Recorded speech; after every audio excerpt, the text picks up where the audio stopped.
ಅಮರ ಪ್ರೇಮದ ಮಧು. H.G. ರಾಧಾದೇವಿಯವರ ಕಾದಂಬರಿ. ಚಿಂಟುಗೂ ಅಮ್ಮನೇ ಬೇಕಲ್ಲ ಎಂದು ನಕ್ಕ.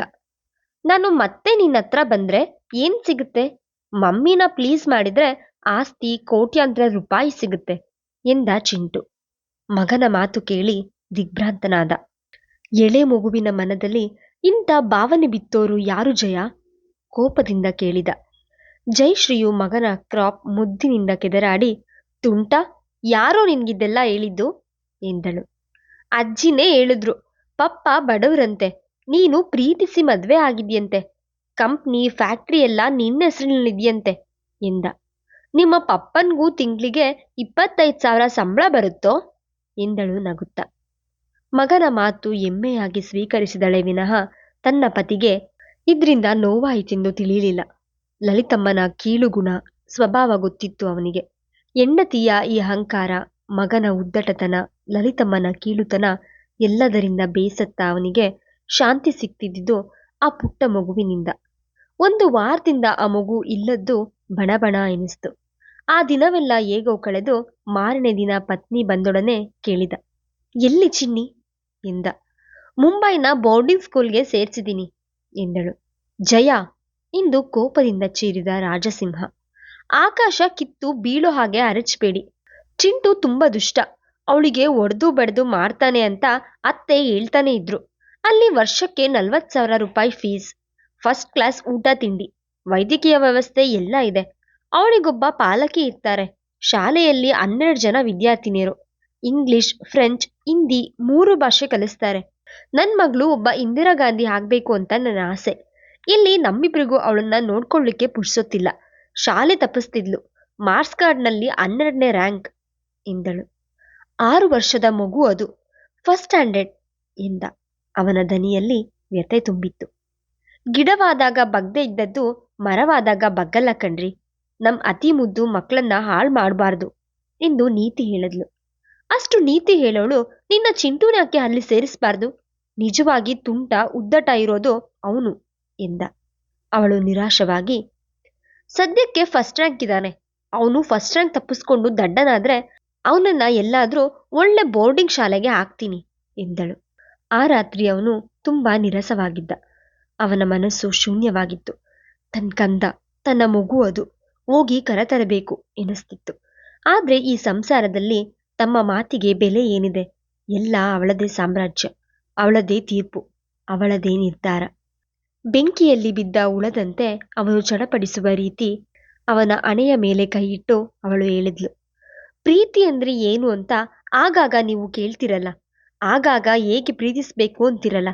ನನ್ಗಾಗಿ ಎಂದಾದ್ರೂ ಹೀಗೆ ಹಂಬಲಿಸ್ತಿದ್ದೀರಾ? ನಾನು ನಿಮಗಾಗಿ ಚಡಪಡಿಸ್ತಾ ಶೂನ್ಯ ಹೃದಯದಿಂದ ಕಾಯ್ತೀನಿ. ಇಲ್ಲಿ ಮಗಳ ಜೊತೆ ಆಡ್ತಾ ಆರಾಮವಾಗಿರ್ತೀರಿ. ನಾನೇ ಮುದುಕಿಯಾಗಿದ್ದೀನ? ಕುರೂಪಿನ? ಅವಿದ್ಯಾವಂತಳ?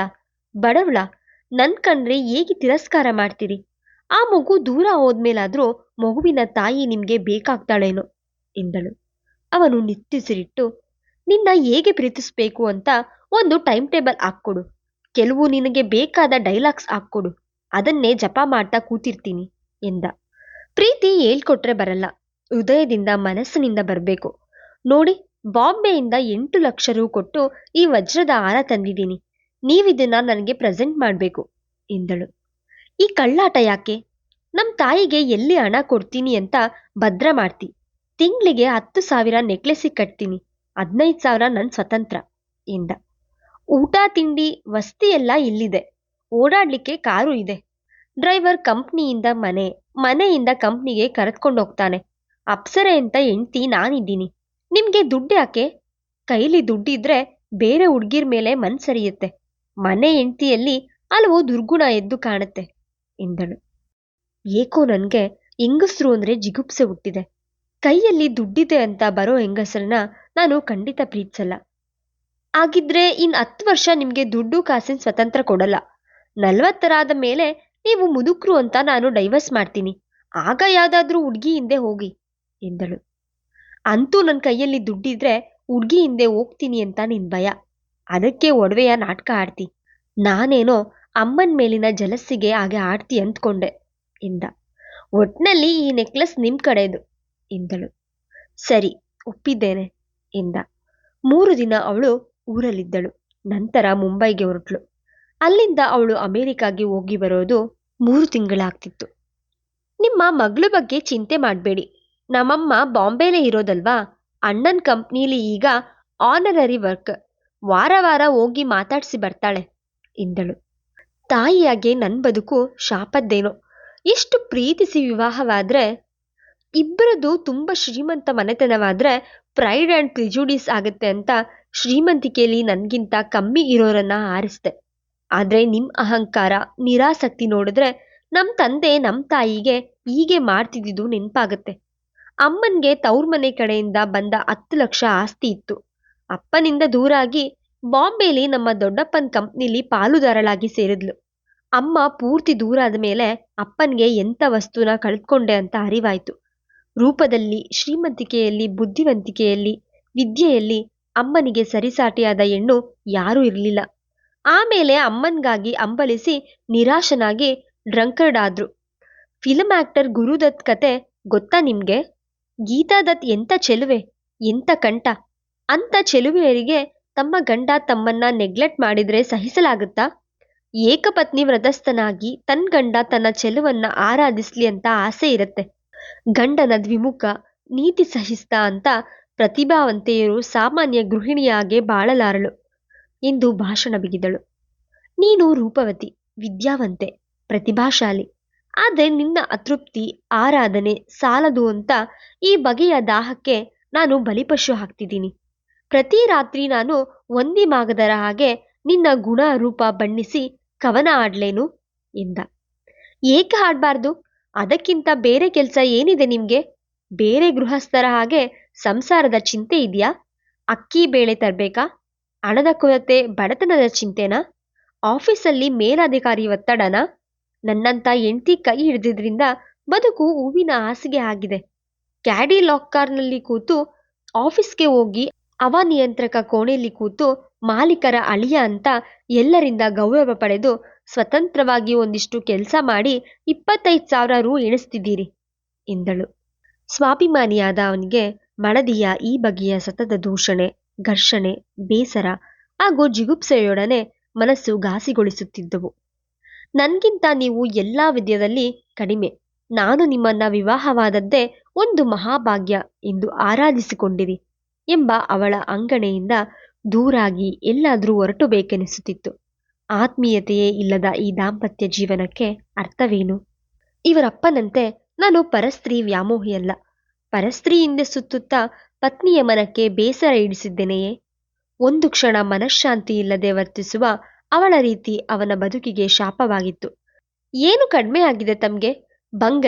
ಬಂಗ್ಲೆಯಲ್ಲಿ 4 ಕಾರು, ತಮ್ಗೆ ಕೈ ಕೆಳಗಿನ ಅಧಿಕಾರಿಗಳು, ಕಂಪ್ನಿ ಕಡೆಯಿಂದ ಕಾರ್ ಕೊಟ್ಟಿದ್ದೇವೆ. ಕಂಪನಿಯ ಒಡತಿಯಾದ ಅವಳನ್ನ ತಾನು ವಿವಾಹವಾಗಬಾರ್ದಿತ್ತು. ತನ್ನ ಮನ ಅರಿತ ಒಂದು ಮುದ್ದಾದ ಹುಡುಗಿ ತನ್ನ ಪತ್ನಿಯಾಗಿ ತನ್ನ ಬದುಕನ್ನ ಹಿತಗೊಳಿಸಿದ್ರೆ ಅವಳನ್ನ ರಾಣಿಯಾಗಿ ಇಡುವ ಸೌಲಭ್ಯ ತನಗಿತ್ತು. ಈ ಅತಿ ಸೌಂದರ್ಯದ ಪತ್ನಿ ತನ್ನ ಪಾಲಿಗೆ ಅಹಿತವಾಗಿದ್ದಾಳೆ. ಅವಳ ರೀತಿ ಶ್ರೀಮಂತಿಕೆ ತನ್ನ ಬದುಕನ್ನು ಶಾಪವಾಗಿ ಕಾಡುತ್ತಿದೆ. ತನ್ನ ಕೈಯಲ್ಲಿ ಹಣ ಉಳಿದ್ರೆ ಪರಸ್ತ್ರೀ ಕಡೆ ನೋಡುತ್ತಾನೇನೋ ಎಂದು ಎದರಿ ಒಡವೆಗಳ ರೂಪದಲ್ಲಿ ಎಲ್ಲ ಸೆಳೆದುಕೊಳ್ಳುತ್ತಾಳೆ. ಅದು ಪ್ರೀತಿಯ ಮೋಡಿ ಎಂದು ಭಾವಿಸಿದ್ದೆ ತಾನು. ಆದರೆ ಅದು ಪ್ರೀತಿಯ ನಾಟಕ. ವರ್ಷಗಳು ಉರುಳಿದ ಮೇಲೆ ಅವನಿಗೆ ಇದು ಚಿನ್ನದ ಪಂಜರ ಎನಿಸತೊಡಗಿತ್ತು. ತನ್ನ ಅಂದ ಚಂದ ನೋಡಿ ಅವಳು ಸಾಕಿದ ಗಂಡು ಹಕ್ಕಿ ತಾನು ಎನಿಸಿತ್ತು. ಆಗಲೇ ಅವರಲ್ಲಿ ಚಕಮಕಿ ಪ್ರಾರಂಭ ಆದದ್ದು. ಕೂದಲಿಗೆ ಏರ್ ಡ್ರೈ ಹಾಕಿ, ಹೊಟ್ಟೆ ಬರ್ತಿದೆ, ವ್ಯಾಯಾಮ ಮಾಡೋಣ ಎಂದು ಅವಳ ಚಿತ್ರ ವಿಚಿತ್ರ ಸಲಹೆಗಳು. ಒಂದು ಏಜ್ ಕಳೆದ್ಮೇಲೂ ಯೌವನ ಉಳಿಸ್ಕೊಳ್ಳೇಬೇಕು ಅನ್ನೋ ಹಠ ಯಾಕೆ? ಈಗ ನಾನು 2 ಮಕ್ಕಳು ತಂದೆ, ನವಯುವಕ ಅಂತ ಲೋಕದೆದುರು ಪೋಸ್ ಕೊಡ್ಬೇಕೇನು ಎಂದ. ಮಧ್ಯಮ ವರ್ಗದವರ ವೈರಾಗ್ಯದ ಆ ಮಾತು ನಾನು ಒಪ್ಪಲ್ಲ. ನೀವು ವಿವಾಹ ಆಗಿರೋದು ಕೋಟ್ಯಾಧೀಶಳಾದ ನನ್ನನ್ನ. ನಿಮ್ಮ ರೂಪ ನೋಡೇ ನಾನು ಮೋಹಿಸಿದ್ದು. ಆ ರೂಪ ನೀವು ಎಂದೆಂದಿಗೂ ಉಳಿಸ್ಕೊಳ್ಳೇಬೇಕು. ನಾನು ಹೇಳ್ದಂಗೆ ನೀವು ಕೇಳಬೇಕು ಎಂದಳು. ಅವನು ಬೇಸರದಿಂದ, ನೀನು ಸಾಕಿದ ಒಂದು ಪ್ರಾಣಿ ಅಂತ ನನ್ನ ಮೇಲೆ ಅಧಿಕಾರ ಚಲಾಯಿಸಬೇಡ, ನನಗೆ ಅದರಲ್ಲೆಲ್ಲ ಆಸಕ್ತಿ ಇಲ್ಲ ಎಂದು ಬಿಟ್ಟ. ಅವಳು ಹಠದಿಂದ ತನ್ನ ಕಂಪನಿ ಪಾರ್ಟಿಯ ಯಾವುದೋ ಫೋಟೋ ತೋರಿಸಿ, ನೋಡಿ, ಇವರು ಮುಂಬೈನ ದೊಡ್ಡ ಉದ್ಯಮಿ, ವರ್ಷಕ್ಕೆ 20 ಲಕ್ಷ ನಮ್ಮ ಕಂಪನಿ ಉತ್ಪನ್ನಗಳನ್ನ ಖರೀದಿಸ್ತಾರೆ. ಸರಾಂಗಪಾಣಿ ಅಂತ ಇವ್ರ ಹೆಸರು. ಇವರಿಗೆ ಎಷ್ಟು ವರ್ಷ ಇರ್ಬೋದು ಹೇಳಿ ಎಂದಳು. ಗೊತ್ತಿಲ್ಲ ಎಂದ ನಿರಾಸಕ್ತಿಯಿಂದ. ಅವಳು ಹಠದಿಂದ, ಎಲ್ಲಾದ್ರಲ್ಲೂ ನಿರಾಸಕ್ತಿ ನಿಮ್ಗೆ ಈ ನಡುವೆ.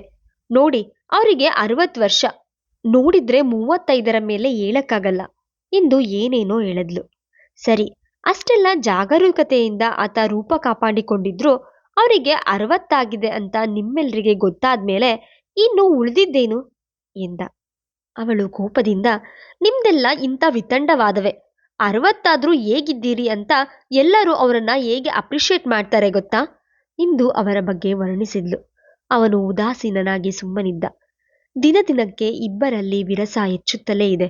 ಅವಳ ಅಧಿಕಾರ ಸ್ವಭಾವ, ತನ್ನ ಮೇಲೆ ಹಕ್ಕು ಚಲಾಯಿಸುವುದು ತನಗೆ ಅಸಹನೀಯವಾಗಿದೆ. ಆ ದಿನ ರಜವಿತ್ತು. ಹಣೆಯ ಚುರುಚುರು ಗಾಯದ ಉರಿ ಜೊತೆಗೆ ಮನಸ್ಸಿನ ಬೇಗುದಿ. ಎದ್ದು ಡೈನಿಂಗ್ ಹಾಲಿಗೆ ಬಂದು ಒಂಟಿಯಾಗಿ ಊಟದ ಶಾಸ್ತ್ರ ಮಾಡಿದ. ನಂತರ ಹೊರಗೆ ಬಂದ. ಕಾರ್ ಡ್ರೈವರ್ಗಳು ಕಟ್ಟೆ ಮೇಲೆ ಕೂತು ಹರಟೆ ಹೊಡಿತಿದ್ರು. ಸಲೀಂ, ಕಾರ್ ತಗೋ, ಮೈಸೂರಿಗೋಗ್ಬೇಕು ಎಂದಾಗ ಸಲೀಂ ಓಡಿ ಬಂದ. ಕಾರು ಮೈಸೂರು ತಲುಪಿತು. ಈ ಬಾರಿ ಮಗ ಒಂಟಿಯಾಗಿ ಮನೆಗೆ ಬಂದಾಗ ತಾಯಿಗೆ ಆಶ್ಚರ್ಯವಾಯಿತು. ಚಿನ್ನಿ ಎಲ್ಲಿ ರಾಜು ಎಂದರು. ಅವನು ನಿಟ್ಟುಸಿರಿಟ್ಟು, ಚಿನ್ನಿನ ಬಾಂಬೆಯ ಒಂದು ಬೋರ್ಡಿಂಗ್ ಸ್ಕೂಲ್ಗೆ ಸೇರಿಸಿಬಿಟ್ಲಮ್ಮ ಎಂದ. ಆಕೆ ದಿಗ್ಭ್ರಾಂತರಾಗಿ, ಅಷ್ಟು ಪುಟ್ಟ ಮಗುನ ಈಗಲೇ ಬೋರ್ಡಿಂಗ್ ಶಾಲೆಗೆ ಬಿಡೋದಂತದ್ದೇನಾಗಿತ್ತಪ್ಪ ಎಂದರು. ನಿನ್ ಸೊಸೆಗೆ ಯಾರು ಬುದ್ಧಿ ಹೇಳ್ಬೇಕಮ್ಮ, ಗಂಟಲೊಳಗಿನ ಬಿಸಿ ತುಪ್ಪವಾಗಿ ಕಾಡ್ತಾ ಇದ್ದಾಳೆ ಎಂದ. ಸಾಬ್, ಆ ಮಗು ಬಾಂಬೆ ಸೇರ್ಬೇಕಾದ್ರೆ ನಾನೇ ಕಾರಣ, ನನ್ನ ಕ್ಷಮಿಸಿ. ಇಂದಿನಿಂದ ಬಂದ ಸಲೀಂ ಅವರಿಬ್ಬರಿಗೆ ನಮಸ್ಕರಿಸಿ ಅಲ್ಲೇ ಕುಳಿತ. ಏನ್ ವಿಷಯ ಸಲೀಂ? ವನಜಮ್ಮ ಅಚ್ಚರಿಯಿಂದ ಕೇಳಿದ್ರು. ಆಕೆ ಪ್ರತಿ ಸಲ ತಮ್ಮ ಮನೆಯ ರುಚಿಯಾದ ಅಡಿಗೆ ಕೈಯಾರೆ ಅವನಿಗೆ ಉಪಚರಿಸಿ ಬಡಿಸುವರು. ಹೋಟೆಲ್ಗೆ ಹೋಗ್ತೀನಿ ತಾಯಿ ಎಂದ್ರು ಕೇಳ್ತಿರ್ಲಿಲ್ಲ. ಮಗನಿಗಾಗಿ ಮೊಮ್ಮಗಳಿಗಾಗಿ ರುಚಿ ರುಚಿಯಾದ ಅಡಿಗೆ ಮಾಡಿಸಿರ್ತೀನಿ, ಅವ್ರ ಜೊತೆ ಬಂದ ನೀನು ಮಗನ ಹಾಗೆ ಎಂದು ಉಪಚರಿಸಿ ಬಡಿಸುವವರು. ಆ ಮನೆಯಲ್ಲಿ ಆಳು ಕಾಳು ಎಂಬ ಭೇದವಿತ್ತು. ಈ ಮನೆಯಲ್ಲಿ ತಾಯ್ತನದ ಪ್ರೀತಿ ವಾತ್ಸಲ್ಯ ಸಿಕ್ತಿತ್ತು ಅವನಿಗೆ. ಸಾಬ್, ಅಮ್ಮವರ ಒಂದು ಗುಟ್ಟು ಹೇಳ್ತಾ ಇದ್ದೀನಿ, ನನ್ನ ಮಾಫ್ ಮಾಡಿ. ಅಮ್ಮವರಿಗೆ ನಿಮ್ಮೇಲೆ ತುಂಬಾ ಅನುಮಾನ. ಪ್ರತಿ ಸಲ ಮೈಸೂರಿಗೋಗಿ ಬಂದಾಗ್ಲೂ ತುಂಬಾ ಚೆಕ್ ಮಾಡಿ ಕೇಳ್ತಿದ್ರು. ಅಲ್ಲಿ ಯಾರ್ಯಾರಿರ್ತಾರೆ, ಅಂಗಡಿಗೆ ಸೇಲ್ಸ್ ಗರ್ಲ್ಸ್ ಇದಾರಾ ಹೀಗೆಲ್ಲ ಕೇಳೋರು. ಅಂಗಡಿಲಿ ಹೆಣ್ಣು ಮಕ್ಳಿಲ್ಲಮ್ಮ, ಅಮ್ಮವರ ತಮ್ಮಂದ್ರು, ಅವರ 2 ಅಳಿಯಂದ್ರು ಅಂತ ಹೇಳ್ತಿದ್ದೆ. ಮಗು ಅಮ್ಮವ್ರನ್ನ ತುಂಬಾ ಹೊಂದ್ಕೊಂಡಿದೆ, ಅಂಗಡಿನ ತುಂಬಾ ಹೊಂದ್ಕೊಂಡಿದೆ. ಅಜ್ಜಿ ದೊಡ್ಡೋಳಾದ್ಮೇಲೆ ನಾನೇ ಬಂದು ಈ ಅಂಗಡಿ ನೋಡ್ಕೋತೀನಿ ಅಂತಿರುತ್ತೆ ಅಂದೆ. ಆ ದರಿದ್ರ ಅಂಗಡಿ, ಆ ಅಜ್ಜಿ 2ರಿಂದ ಈ ಮಗುನ ದೂರ ಮಾಡ್ಬೇಕು. ಇಲ್ದಿದ್ರೆ ಚಿನ್ನಿ ನಮ್ ಕೈಗೆ ಸಿಗಲ್ಲ. ಮೈಸೂರಿಗೆ ಹೋಗ್ಬೇಡ ಅಂದ್ರೆ ಕೇಳಲ್ಲ.